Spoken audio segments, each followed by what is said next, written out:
keni sewe qoreay serem birene nankara anta kemme kitana adam barbe nga birene anda tandume sininya dunadi tanyere tanchige kame nankara amma tewe kawandiray alla gara okubenu qere lenki no taawundire sagena nya o warjaga nga dingara gabu gabu oga gemme kawandu nyai o igwa ko he o goto fe o sembe he alla nda nyangoda o alla tigana na mama ken kamma akhin ka ko ne al-sheikh ali jangana o alla nyagana da to ko be gama arna ho gabe ka hay hakr surku arni sabatindi arna wudu sahanyada arozurati allai oda qarhe allai arna sire sagandi katika o alla nyagana subhanahu wa ta'ala o dagangeme dingara gabu gabu nda ta hana heti nangemu banka madasunga France ta siko ke mo gadi kundu oga banka ma oga dasunya na dome Allah subhanahu wa ta'ala ala luto tunga gundi na likemme de bari Afrique yere fi jamhuriya Mauritania al-Islamiyya ori mo gadi babanen kamma nga Allah nyagana rabbul arshil karim yelo sukkahu manto ser sugal lonjuru gara kita gamar yere til lonjuru sababu nyai o sukkahu manto la gara kota Allah gando suwara faren bandara ure arjanna no gondi wa mishreke qirsunga win war musri jami'atul ihsan kebara khinga katay akhir se الشيخ الوقور سليمان جالو ادي كهونچو اغا سوكا منتو اورا خنكا دي كبه تونغاو اورا خمبا كدي كبه تونغاو او واسو نوارنا ماما اغا بنو غارا كي اورغانيزي الله ني بان ناي اغا ما تامبو كورو مسكيني قرا تامبولو بان قوري قام سونغا الله ما الله بغا سوتوغانا توغاري غاسون تانو كي بغام بونغ ارجاناي ميشري كي غابه اوغا نغوندي الشيخ سيد كوريلا وعلى نياغانا سبحانه وتعالى يالا لا غندا جيري تواغو كي ريسبونسابيلتي امانه كبيغا كيناي ارنا سباتيندا كما ارنا ديما كما الله بانان كتا سر ديما كو شيخ غالادي مو كبي ارنا گمودي صحابي نا صحابه گموداي ساغي اما مسها ساغي مسها وعلى نياغانا سبحانه وتعالى ارنا ساحكيناي ارنا ساحكيناي ارنا ساكيناي ارنا جارا arna jarati Allah mesafaro ngati Allah jaranenga la shakka jatigo nga ma sha Allah akhu saghir Uthman demba kamara aro qabilan chu o yigati gana o imamana kasuka fumanto maa o yigonga fodiyati mera la shakka Abdullah kullukum asuka fumanto nawarne nga gada do nga kasuka fumanto da sersumma gane godui serebe gari to mugu ang man to mugu o mamunganga ada mare men tatimene oranta kina sui mama ndenga kasuda arno sukafu arjanna di inshallah on ko wona nga watele ko man sukubanga agana duwada agara duwa jamanda ba'da dhalika nke wato qaga ma gafonne nkhatel ya inshallah o mahati salam ntahatene abada dunan lugha farante sallallahu alaihi wasallam kam patunyari munyam patunyari ina alla kiten no gonda koyli hunche donc dunakel afol bucinne nyani o kuna dunakya no gonda wala alla kitenyari o gemme inshallah on to tawhid ke kamata oga kama o gemea oga ma gemu yere o gemme mali oga ma gemu nonga ona gemu angola oga ma gemu angola o gemme arjanna arno gemu arjanna inshallah fatan ta ka palle agara diga mu ko oda mu kallen kamma kallen qore nyani de qifaran to sallallahu alaihi wasallam bayna al-abdi wa dukhul al-janna sab'u aqabatin ahwanuha al-maut faran jabindi sallallahu alaihi wasallam komendi koy nkedo anke o yani komenga o magasima kebe go kara nanti komay go gembe o swani komay go koni hore yere o su come binne ker am paba come am matumbare hore ntano sarebe ganati ngene hore maga alla batu murti alla ganan kita nan bollinia iko gananga andu katu tinken ta alla bata awre ganan na fay sadi go ganga on kara ona me nyonga kebe ndab goda nga kengaldi jamu gam patendi alla batu o su come do arjanna ro en naka gimgu nyeri ona tati bam khane barajinu nyeri kenya na di anta arjanna kitana abadan mangana dange kumpinu nyeri suwai moye suntai sere bure asu dangina nyeru kesoi afone mane kenya ni kallenga kalleni bucin ne nyai wa ashabuha asuho qorte asuho qote kebe gam qota sui فارنتي كم صلى الله عليه وسلم الوقوف بين يدي الجبار عز وجل يوم القيامة nanda gasigi alla jomme na la gara kota yu'ta bi ibn adam yawm al-qiyamah wa ka'annahu bathaj ay as-saghir min al-ghanam la gara kota alla ganan kriya ganati muhammadu darame digame ke baka alla maga anan ci fanan chono men nyai antanu nakara anna khinu miliyari muhammadu darame wanunga alla ngati muhammadu darame agadan kembei digame ke baka komar fangana katu serenga pum anan champan chono menga antanu nakara malika na daga muturini ango ko tamisalemme al-bathaj ay as-saghir min al-ghanam malika na mutukunda na langara alla jomme na gane anta fo baka anke natinin ke o kwani ke anke ni goy an bucinde alla taseki tam salen tolla alla ganati anyani kay annati abo alla nkiyani baw annagenu anati malika khalasi ni nan cigindi annagenu anga kenne kamosiki tandumeta alla jomme na gane tunka nyugo kew modi kew tunka nyugo kew tunka lemo debe gume o su kenne alla jonda kamosiki tandumeta anke ni koy kendi anga tininke to cheki alla nan trini masala hanu fana alla ga kebe kono madha qaddamta li dini anda mani dabarin kedina keda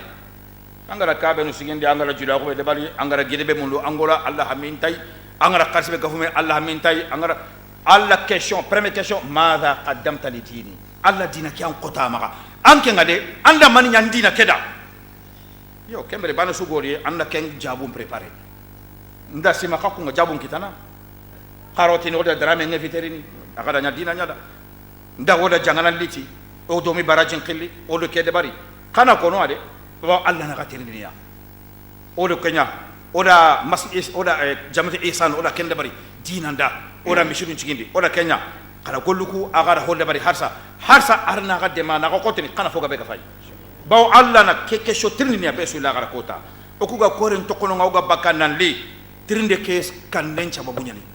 madha qaddamta li dini kesho fana ni kenya la gara kota anda maninya dina keda dina ken koto alla magade arno de manonya dina dungoy qala abdullah ibn abbas radiyallahu anhuma القبر ينادي في كل يوم فارن قوغني عبد الله بن عباس اتي قبر غوغلي كوتاسو انا يا ابن ادم انت ادم مرمي اليوم تمشي على ظهري غدا ستنام في بطني الا كاري قبر دين كيخري على شيخ جنان قري على تشالي قري على شيخ جاغوران قري على تيمبران قري على كوريران قري اوغا بي مشي نغوندي جاتي غوني موسمان قبر ندا قري فوفو غايري قبر كيس فاندا الا كاري سلو سو غايري سلو سو غانتايري الا كاري قبر ندان قري قبر nga wokhli ko tasu tagarago anati muhammadu darame anya faylen kanga ternen qoron kamade kumbare angarni mulli chagoyre qabana da ken ko linkide ya ibn adam innaka ta'kulu ala dhahri ghadan sayakuluka dulu fi batni allakum ke ala maremme anya fay iragati kelenke oge okula chebunya iga qabra ngada mani ko lenke darame chebu ke gade kumbare an kawena qulu ku chebunga qabra ken ko yere anya ray sandu shinya nan digana chaku fo on tabakai angani go ken kabake qabran nati kamko ya ibn adam armare meke innaka tadhaku ala dhahri ghadan satabki fi batni anya fay ke anga soni kata allam piga fe kawane ken no gondi re darsu ngana do on choy o soyniya farenda darsu ko soron choy sallallahu alaihi wasallam ada darsu ko soron choy ada ko ay meka soy ma ajarunga baka asage gadi ada ko atike qissa maduna gangri angana kono qosu akamanu choyniya darsu nan koy soronan choy fi kulma hetikanga kawa fihe kenyana sebanu da ken ko dingra gabe ti faranye soyni mo gara kanne mo ida suko dingra inati asoy ma kamonga bugu toranta ken kama dunalum pis masala qafu nan choy kata qaburantina e khorjam anya fay soni kumbare angarni bun ken ko ndere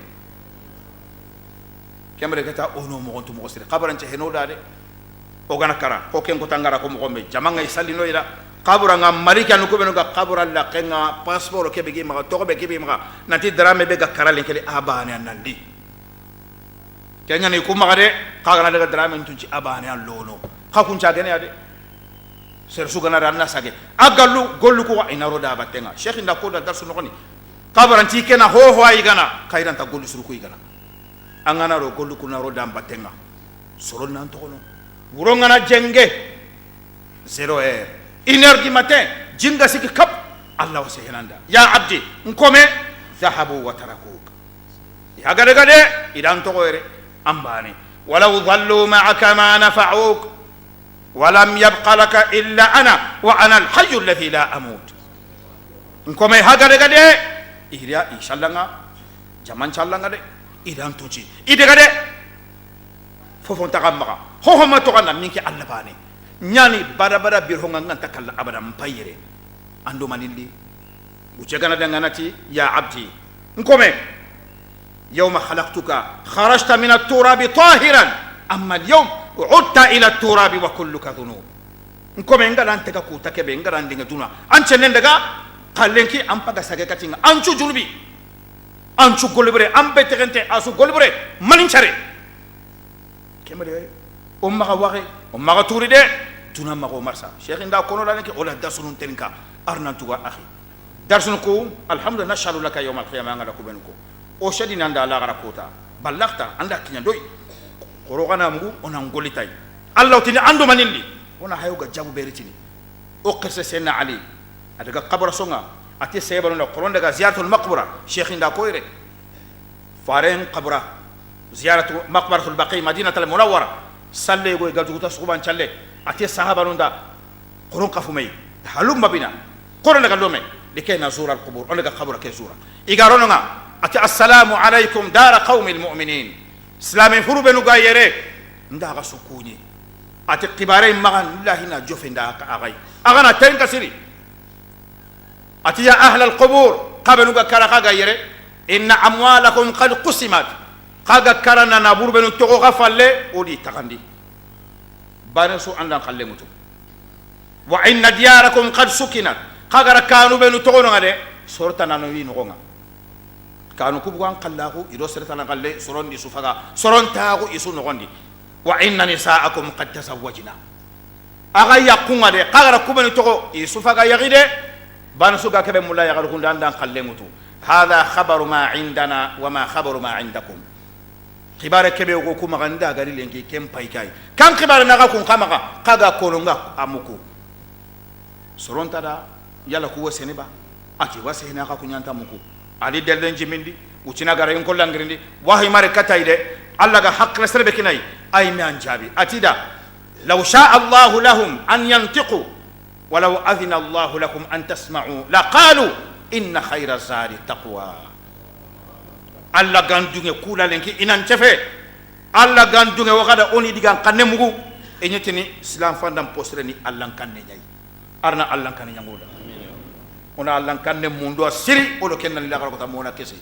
o Allah nya gana subhanahu wa ta'ala arno suwar jaga Allah kanne digama be nuga koniyere angana fawro ke tare sersulo junu ta bakayre Allah yam posu maka inshallah Allah yam po maka ka wande teren kana na jununu ya khafarni ahli sanu ngol nga bukhari muslim no gondi kemre keta on duwa akhinda agaro ziyarati Allah arna tuwa